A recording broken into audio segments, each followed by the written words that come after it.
आज 2 दिसंबर 2025 है और रेलवे ग्रुप डी के थर्ड शिफ्ट का एग्ज़ाम खत्म हो चुका है और उसका कुछ ओरिजिनल प्रश्न है। और वीडियो अच्छा लगे तो इस चैनल को सब्सक्राइब कर देना। पहला प्रश्न है, GHCl का फुल फॉर्म क्या होता है?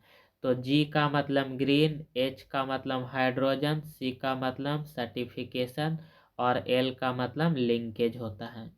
दूसरा प्रश्न है, नाटो शिखर सम्मेलन 2025 कहाँ आयोजित किया गया था? तो इसका आयोजन द हेग यानी नीदरलैंड में किया गया था। अगला प्रश्न है, खेल मंत्रालय ने जून 2025 में राष्ट्रीय शिविर में चुने गए सीनियर पुरुष और महिला हॉकी खिलाड़ी के लिए प्रति माह कितने रुपया का आउट ऑफ पॉकेट अलाउंस तय किया गया? तो 25,000 रुपया। चौथा प्रश्न है, सिंधु जल समझौता कब हुआ था? तो 1960 में। अगला प्रश्न है, भारत में लोकपाल का आदर्श वाक्य क्या है? तो किसी के धन का लोभ मत करो। अगला प्रश्न है, मार्च 2025 में भारत ने ऑपरेशन ब्रह्मा किस घटना के जवाब में शुरू किया गया था? तो म्यांमार में आए विनाशकारी भूकंप में। अगला प्रश्न है, ऑस्ट्रेलियाई ओपन 2025 में पुरुष एकल फाइनल में जैनिक सिनर ने किस खिलाड़ी को हराया था? तो अलेक्जेंडर ज्वेरेव को हराया था। अगला प्रश्न है, याला ग्लेशियर किस देश में स्थित है? तो नेपाल में। अगला प्रश्न है, अगस्त 2025 में भारत के स्वदेशी 5वीं पीढ़ी के स्टील्थ फाइटर जेट AMCA की घोषणा किसने किया? तो राजनाथ। अगला प्रश्न है, 2025 में भारत का आर्थिक सर्वेक्षण किसने प्रस्तुत किया? तो निर्मला सीतारमण। अगला प्रश्न है, मई 2025 में लॉन्च की गई भारत की उच्च रिजॉल्यूशन मौसम पूर्वानुमान प्रणाली का नाम क्या है? तो भारत फोरकास्ट सिस्टम। अगला प्रश्न है, 2025 में बिहार में सस्ती दरों पर ऋण उपलब्ध कराने के लिए प्रधानमंत्री नरेंद्र मोदी द्वारा कौन सी योजना शुरू किया गया? तो जीविका निधि क्रेडिट कोऑपरेटिव सोसाइटी की शुरुआत किया गया था। अगला प्रश्न है, 2025 में वर्ल्ड इकोनॉमिक फोरम द्वारा प्रकाशित ऊर्जा संक्रमण सूचकांक में भारत की रैंकिंग में कितना गिरावट आई? तो इसके गिरावट आया 8 पायदान, मतलब 8 स्थान कम गया। अगला प्रश्न है, सेक्यूरिन आवर फ्यूचर समिट नामक शिखर सम्मेलन 2 मार्च 2025 को कहाँ आयोजित किया गया था? तो लंदन में। अगला प्रश्न है, IRDAI द्वारा भारत की पहली निजी पूर्ण बीमा कंपनी के रूप में किस कंपनी को मंजूरी दिया गया? तो वैल्यूएटिक्स रियोरेंस को मिला। IRDAI द्वारा भारत की पहली निजी पुनः बीमा कंपनी के रूप में किस कंपनी को मंजूरी मिला?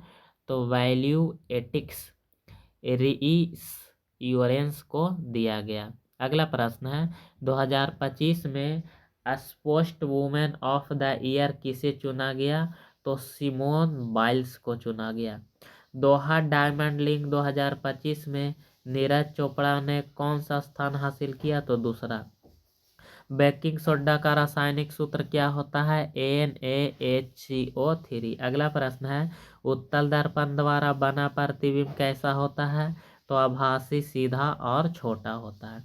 अगला प्रश्न है, ग्लूकोज अणु का आणविक द्रव्यमान कितना होता है? तो 180 ग्राम प्रति मोल होता है। किसमें टिंडल प्रभाव नहीं दिखाई देता है?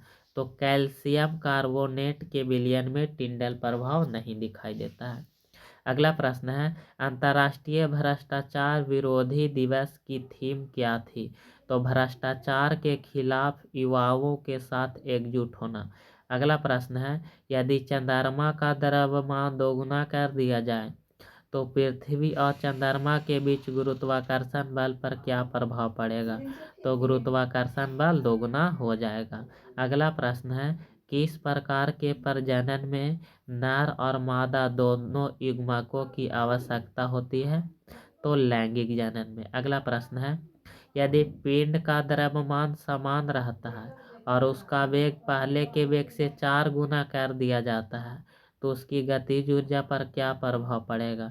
तो गतिज ऊर्जा 16 गुना हो जाएगा। अगला प्रश्न है, यदि कोई वाहन 50 किलोमीटर प्रति घंटा की गति से चल रहा हो और उसे तुरंत रोकना हो तो किस वाहन में ब्रेक सबसे तेज काम करेगा? तो साइकिल में। अगला प्रश्न है, जब कोई वस्तु समान चाल से वृत्ताकार पथ पर गति करती है तो उस गति को क्या कहा जाता है? तो समान वृत्तीय गति उसको कहते हैं। अगला प्रश्न है, HIV संक्रमण किस स्थिति में सबसे अधिक फैलने की संभावना होती है?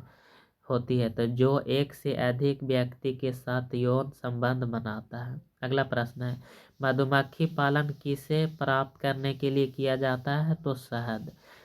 कौन सा सरल उत्तक है? तो पैरेन्काइमा एक सरल उत्तक है।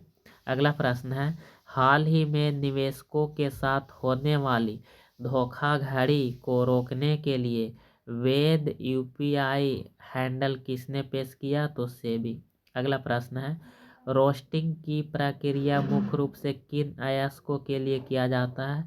तो सल्फाइड अयस्क के लिए। स्टेथोस्कोप में रोगी की दिल की धड़कन की ध्वनि डॉक्टर के कानों तक कैसे पहुंचता है? तो ध्वनि के बहुप्रवर्तन द्वारा। अगला प्रश्न है, वयस्कों में वृद्धि हार्मोन की अधिक मात्रा से कौन सी बीमारी होता है? तो एक्रोमेगेली बीमारी होता है।